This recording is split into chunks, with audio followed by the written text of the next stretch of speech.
Hello, and guess what we're talking about today? My 5-star reads. I have 10 total 5-star reads since I got back into reading in August of 2021, so like 8 months ago, and I am so beyond excited to share this video with you guys. I'm pretty sure I say that about every single video, but come on, this is my 5-star reads, which is extra special. I feel like you can only make one of these videos like once a year because at least I try to be pretty picky with my 5-star reads. So these are the best of the best, my all-time favorite books. It's gonna be a lot of romance, some fantasy, a little dark academia, a little mystery, lots of good series. So I hope you guys enjoy these recs, because if you ever read anything that I recommend, let it be these books, my all-time favorite 5-star reads. But before we get into my 5-star reads, I wanted to tell you guys about Skillshare, who is the sponsor of today's video. Skillshare is an online learning community that has thousands of online classes in a huge variety of topics. You can take a class in everything from painting to self-care to even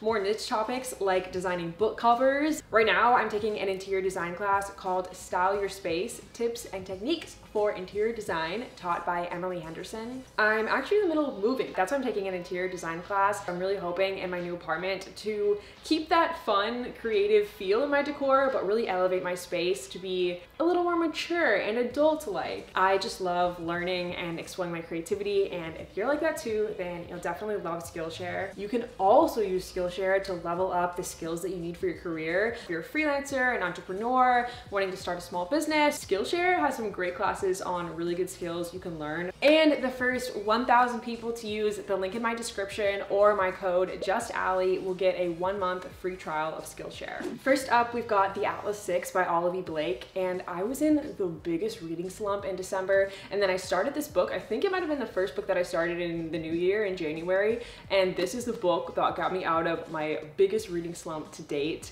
It is fantasy, it's dark academia, it follows 6 magicians that have different powers, and they're competing to get into this society called the Alexandrian Society, and I loved it so much. There's a big plot twist later on in the book about the society that was so surprising to me, and I absolutely love books with plot twists. And then what's also really cool about this book is, like I said, it follows 6 main characters, and we get the POV of each of those 6 characters. And so they're competing to get into the society. Only 5 of the 6 will get in. So when we get to go into each different character's POV, we see like their different strategies, what they think of the other characters, if they're forming real alliances or fake alliances. And I thought that made it so cool, because you know what all the characters don't know, because you get to be inside of everyone's head as they're competing. And then I also just thought all the powers were really interesting, and this book is written so smart. I don't know if that makes sense. It's just written in a way to where when I was reading it, I felt smart. Like I'm reading a smart person book, but it's easy to understand. And yeah, would recommend. I think this is the only dark academia book I've read. I could be wrong in that, but I'm pretty sure. So I definitely need to read some more like fantasy dark academia because it's such a good combo of genres.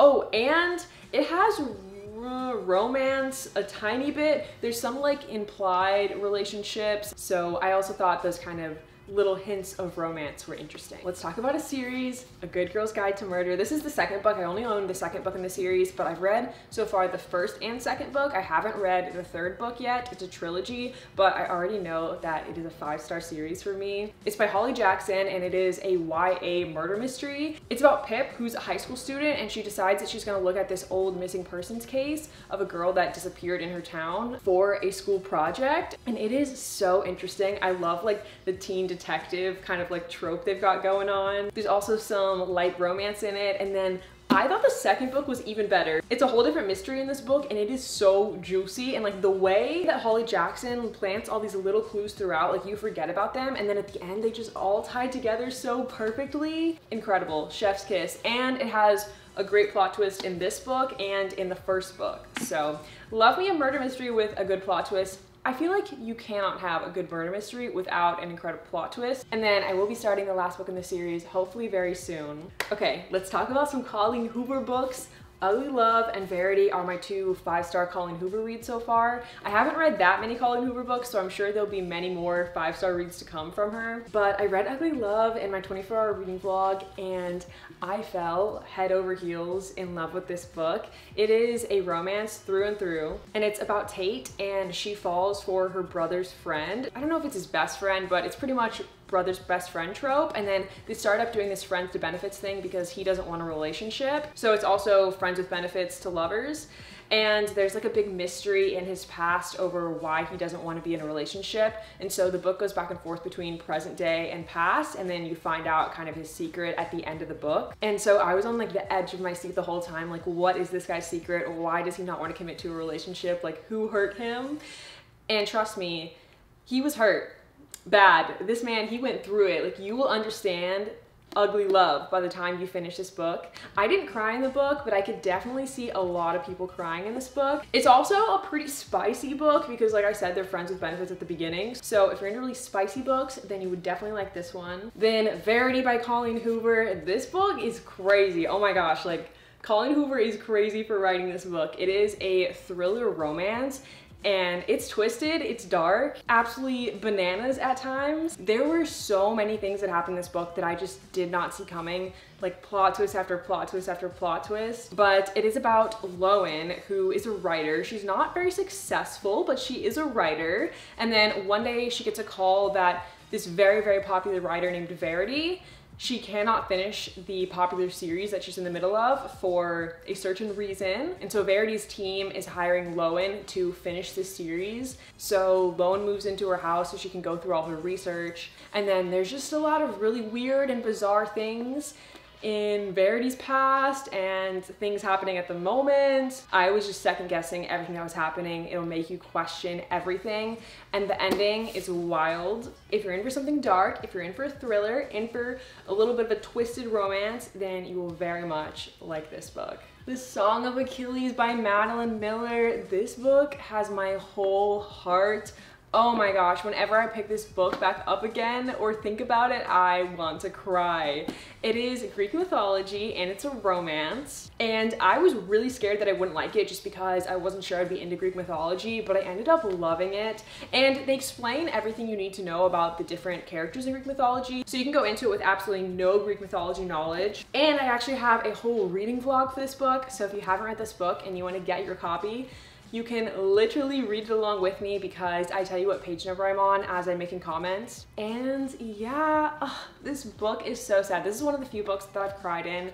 Just the forbidden romance aspect between Achilles and Patroclus, like, you just want them to be together so bad. And what's also cool is you kind of grow up with them. I think it starts out when Patroclus is like 9 or something like that, and then it goes into their 20s. Even outside of the romance, it's a really cool plot. It deals with a war, it deals with prophecies, it deals with a bunch of very famous Greek characters, and Madeline Miller just did such a great job of bringing Achilles' story to life in this book form.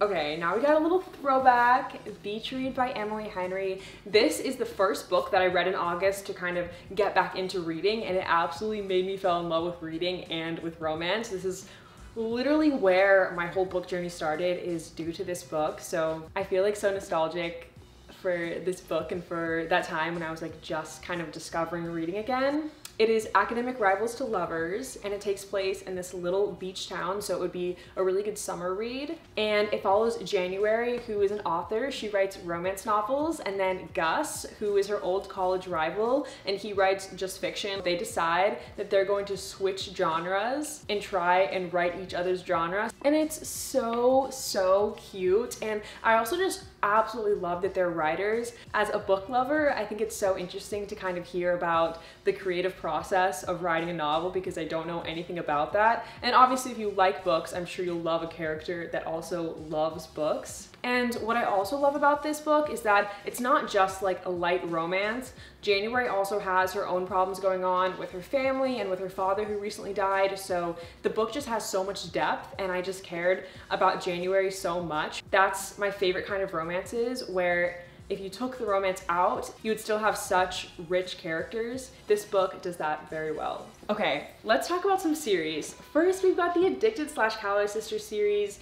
I have read 5 out of the 10 books, so I have got a ways to go.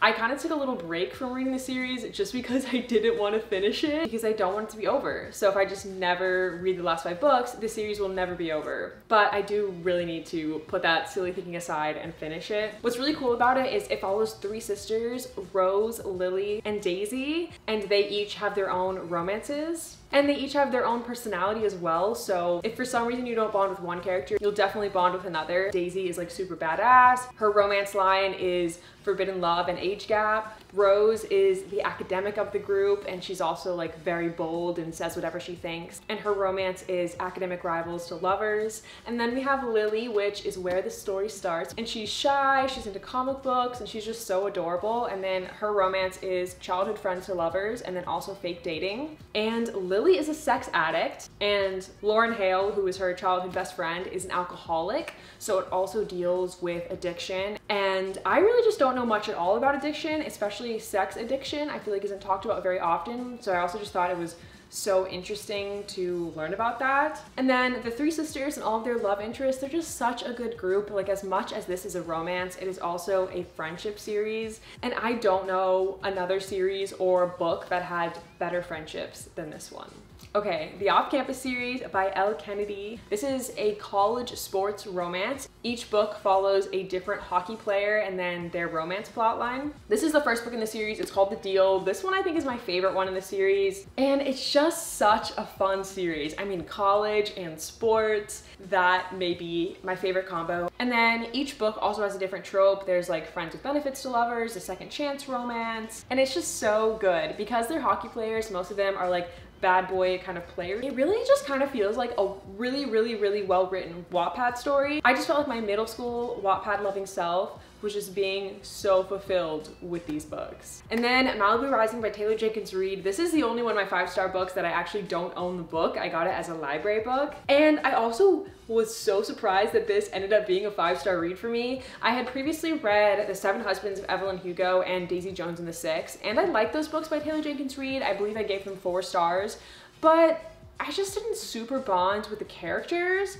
So I wasn't expecting anything different from Malibu Rising, but I was so surprised by how much I loved it. It's about this group of siblings, and their dad is a super famous musician, but he hasn't been around very much. He's pretty much a deadbeat dad to them. So it goes back and forth between their childhood dealing with that and then present day, where one of the siblings is throwing a huge party with all these celebrities coming. It's gonna be crazy. And the different siblings and the different guests at the party all have their own secrets, and these secrets come out during the party. It's just such a great blend of fun characters, fun crazy plot with the party, but then also a lot of very serious issues. So yeah, Taylor Jenkins Reid, this was a home run. And then we're on to the last book, Red, White, and Royal Blue by Casey McQuiston.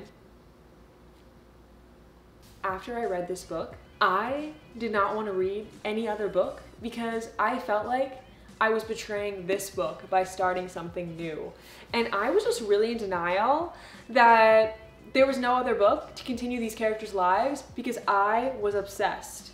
Obsessed. I have never stared at fan art more after finishing a book just to try and feel something. But it is about Alex and Henry, and Alex is the son of the US president, and Henry is a British prince. So very cool, like political royal aspect to the plot line. And then it is enemies to friends to lovers. And what's so cool about this romance is that the world building was so well done, in my opinion. It's interesting because it's a mix of our worlds plus this kind of romanticized political situation. I listened to an interview with Casey McQuiston, and Casey talked about how she got the idea to write this book when Trump was elected president and how that was very devastating for a lot of people. Casey McQuiston wrote this book and made a female minority president to kind of make a happier version of our world. The history and the politics sprinkled in with the romance was unexpectedly something that I thought was very cool. And what's cool is that a lot of romances, normally there's some obstacles why they can't be together, but the obstacles are just kind of in between those two people. But in this book, they can't be together because of the whole world around them. Like, they want nothing more than to be together. Because the British family in this book is conservative, that is a big obstacle, and then them also being political figures in their own way of two different countries. Like, think about the diplomatic relations nightmare, but their love for each other is so strong. And that is all my 5-star reads. Hopefully one day I'll acquire even more 5-star reads so I can make a part 2. Let me know in the comments your 5-star reads. Also, I am going on a Europe trip soon. I'm so excited. I'll be leaving probably a few days after you see this video, and so I'm not sure how much I'm going to be posting while I'm gone. I'm going to try and pre-film for my Europe trip, but I have a lot to do to get ready for that, so I'm not sure if that's going to happen. So in case I don't post for like a week or two, I will be keeping you guys so up to date on my Instagram. I definitely will be posting every single day on my Instagram stories of what I'm up to in Europe. I'm going to Rome, Venice, and Barcelona. So if any of you guys know of any cool bookshops in any of those 3 cities, please let me know. And yeah, I will see you guys hopefully next week. If not next week, then when I get back from my trip. Okay, bye.